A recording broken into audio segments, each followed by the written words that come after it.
아마 올해 우리 군에 있어서 가장 반가운 소식 중 하나는 한미 미사일 지침의 완전한 폐기일 겁니다. 그리고 무엇보다 우리 쪽에 1000기가 넘는 미사일을 겨누고 있는 대륙을 견제할 수 있게 되었는데요. 전쟁이 발발할 경우 가장 먼저 날아가는 게 바로 공일 탄도미사일인데, 적이 군사기지나 미사일 발사대, 공군기지, 원자력 발전소와 같은 중요한 기관을 먼저 공격하게 됩니다. 이 과정이 성공적일 경우 전쟁을 승리로 이끄는 데 있어 크게 유리한 상황에 놓일 수 있게 되는데요. 사거리 제한이 없어진 만큼 이제 우리 한국은 사거리 800km의 2.5톤의 탄도를 가진 현무4를 넘어 더욱 긴 사거리와 무시무시한 위력을 가진 현무5를 개발해야 할 텐데요. 미국이 한미 미사일 지침을 해제해 준 것은 현무5와 같은 우리 군의 차기 탄도미사일이 대륙을 압박하는 최고의 카드가 될 수 있기 때문으로 분석되고 있습니다. 앞으로 우리가 현무5를 개발하게 된다면 어떤 성능을 가질 것이고, 이는 동북아 정세에 있어 어떤 영향을 끼치게 될까요? 지금부터 알아보겠습니다. 전문가는 아니지만 해당 분야의 정보를 조사, 정리했습니다. 본의 아니게 들린 부분이 있을 수 있다는 점 양해해 주시면 감사하겠습니다. 지난 5월 31일 국회 국방위원회 업무보고 자료에서는 미사일 지침 종료에 따른 방위 역량을 강화하겠다는 방침을 밝혔습니다. 이를 실현하는 구체적인 방향으로 제시된 것은 다음과 같은데요. 우리 군 주도의 방위 역량을 보다 강화할 수 있도록 전력체계 등을 보완, 발전시키고 공중, 해상 기반 우주발 사체를 운용할 수 있는 다양한 플랫폼을 개발하겠다라는 것입니다. 국방부는 올해인 2021년에 전자광학 위성 감시 체계를 전력화하고 2022년에는 군 정찰 위성을 최초로 발사하는 계획을 추진하고 있다고 밝혔습니다. 여기서 드러난 전력 체계 등을 보완 발전시킨다는 언급은 한미 미사일 지침의 해제에 따라 800km의 사거리 제한마저 사라져 3000km급의 사거리를 가질 수 있는 IRBM을 개발할 수 있다는 의도인 것으로 보이는데요. 아직 밝혀진 것은 없지만 몇 년 후에 새로운 미사일이 드러나면, 지난 5월 한미 정상회담 공동성명문에는 이런 내용이 있습니다. 우리는 조건에 기초한 전자권 전환에 대한 확고한 의지를 다시 한번 강조했다라는 문구인데요. 미국 입장에서 생각해보면 이 문구는 대한민국이 미국의 보호 없이도 스스로를 지킬 수 있는 조건을 말한다고 볼 수 있겠습니다. 그리고 현재 정황상 그 무기들 중 가장 대표적인 것은 바로 대륙의 미사일들을 견제할 수 있는 중거리 탄도미사일인 IRBM과 장거리 탄도미사일 ICBM이라 할 수 있겠는데요. 사거리 제한을 없애주었다는 것은 우리 스스로 대륙을 위협할 수 있는 탄도미사일 무기를 만들라는 것으로 해석할 수 있을 듯합니다. 탄도미사일 하면 흔히 하는 이야기 중 상호확증 파괴라는 개념이 있습니다. 이는 20세기 냉전 당시 존포 노이만이 제안해 만들어진 용어인데요. 공격하는 쪽이 선제 핵공격을 해도 방어국이 이에 맞서 보복 핵공격을 할 수 있을 경우 공격하는 측과 방어하는 측 모두가 파괴되는 상황이 발생하게 됩니다. 그래서 이를 피하기 위해 핵을 가진 국가들끼리는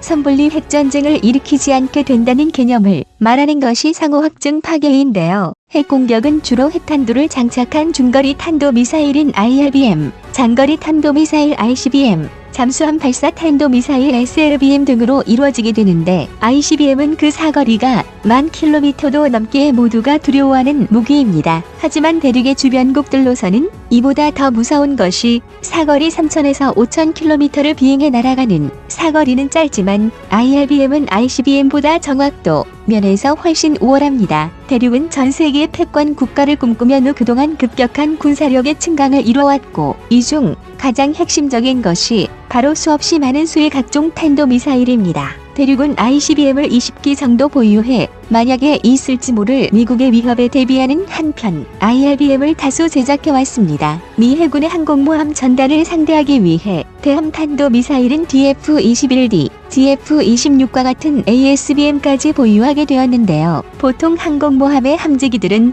종류에 따라 다르긴 하지만 대체적으로 약 1000km 정도의 작전 반경을 가지고 있습니다. 그래서 미 해군은 항공모함을 적지의 해안에서 약 1000km 정도 떨어진 곳에 위치시키고 함재기를 날려보내 대규모 공습을 감행하는데요. 하지만 DF 시리즈의 미사일은 사정거리가 1300에서 3000km에 달하기에 미 항공모함의 본체가 위험해질 수 있는 것으로 알려져 있습니다. 최종 단계에서도 마하 5 이상의 속도를 가지고 있기에 항공모함을 호위하는 이지스 구축함들의 SM-3 방공 미사일이나 SM-6 미사일을 비롯한 요격 미사일들로 요격할 수 있을지 확실치 않습니다. 대륙에서도 미국의 무시무시한 반격을 생각하면 핵탄두를 사용하기는 어렵겠지만 각종 재래식 탄도미사일만 사용해도 주변국의 압박을 가할 수 있게 되었습니다. 탄도미사일 우산으로 자신감을 얻은 대륙은 남중국 해와 동중국 해, 우리나라 주변의 서해, 거기에 한국의 동해까지도 자국이 관심을 가지는 지역이라 주장이 되기 시작했습니다. 일본 열도에서 필리핀으로 이어지는 선을 긋고 이 선의 서쪽에서는 대륙이 패권을 행사하겠다고 해 주변국들이 위험해지고 있는 상황인데요. 물론 이런 상황을 좋아할 국가는 없지만 대륙에 맞설 IRBM이 없는 주변의 국가들은 제대로 된 대응을 하기 어려웠습니다. 강력한 미사일 전력을 자랑하는 러시아조차도 IRBM-5이 없어 대륙이 부담스러울 정도라는데요. 그나마 인도는 아그니로 대표되는 IRBM을 가지고 있어서 영토 분쟁에 있어 미국은 대륙에 대응하기 위한 동맹인 퀴드를 만들고 여기에 일본과 호주, 인도를 참여시키기에 이릅니다. 미국은 대륙이 가진 대함 탄도 미사일의 위협에도 불구하고 항행의 자유작전을 펼치며 대륙의 함대가 밖으로 나올 생각을 하지 못하게 만들고 있는데요. 현재는 여기에 영국 또한 가세해 최대 규모의 훈련을 진행 중입니다. 하지만 반대로 유사시 대륙으로 함부로 진입하는 것 또한 부담스러운 상황인데요. 이에 따라 미국은 해군 함대를 동원해 대륙을 견제하는 것 외에도 주변국들의 미사일 전력을 배치해 대륙을 포위하려 하고 있습니다. 미국은 갈수록 대륙의 수도인 베이징을 향해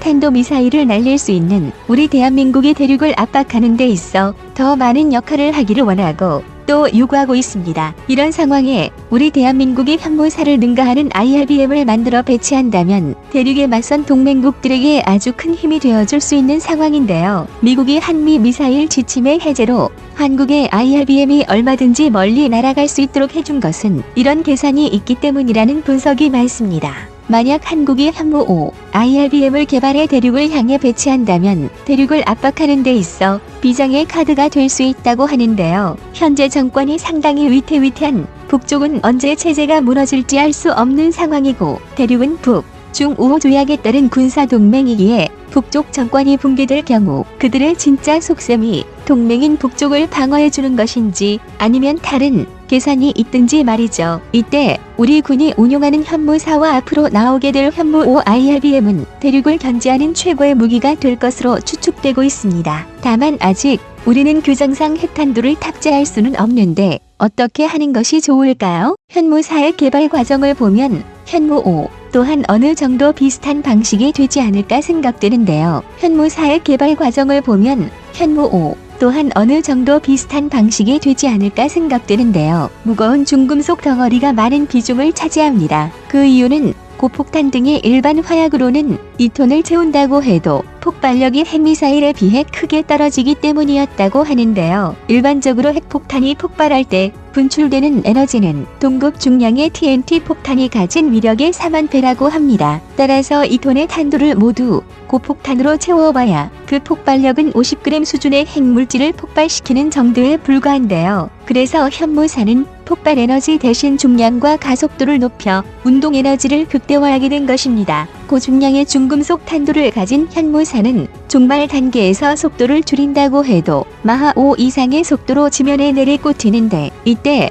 최대 1킬로톤의 핵무기와 같은 위력을 낼 수 있을 것으로 평가되기도 합니다. 1킬로톤의 위력이라면 미국이 최근 개발해 일부 실전 배치하기도 한 저위력 핵무기는 5킬로톤 이하의 위력을 가진 핵무기를 말합니다. 너무나 막대한 파괴력을 가진 기존의 전술 핵무기나 전략 핵무기는 하지만 저위력 핵무기는 유사시 지하의 적군 지휘소나 주요 핵무기 저장고 등 타격해야 할 목표만을 노려 부수적 피해를 최소화한다는 점에서 더욱 활용도가 높은데요. 핵무기급 위력을 발휘할 현무사 탄도미사일에도 비슷하게 적용되는 장점일 겁니다. 현무사는 최대 120에서 180m 두께의 강화 콘크리트를 관통할 수 있다고 하니 정말 굉장한데요. 현무사의 중금속 탄두는 부수적 피해는 최소화하면서 일반적인 고폭 탄두로는 얻기 힘든 저위력 핵무기급의 위력을 자랑하는 만큼 이런 장점은 앞으로 개발될 현무-5에도 적용되지 않을까 조심스레 추측해봅니다. 유사시 우리 한국군의 미사일 발사기지나 발사 차량이 가장 먼저 타격받을 수 있지만 잠수함에서 은밀하게 발사되는 SLBM은 그렇지 않죠. 어쩌면 현무 5는 SLBM으로 개발될 수도 있지 않을까 생각해봅니다. 우리가 현무4, 현무 5 같은 탄도미사일을 유사시 정말로 사용할 수 있으려면 반드시 뒷받침되어야 하는 것이 감시 정찰 자산들이라고 하는데요. 균형 있는 예산 배분을 통해 탄도미사일의 개발과 함께 감시 정찰 자산을 확충하고 이를 통합해 효율적으로 운영할 수 있는 융합된 합동교전 통제 시스템이 반드시 함께 개발되어야 할 듯합니다.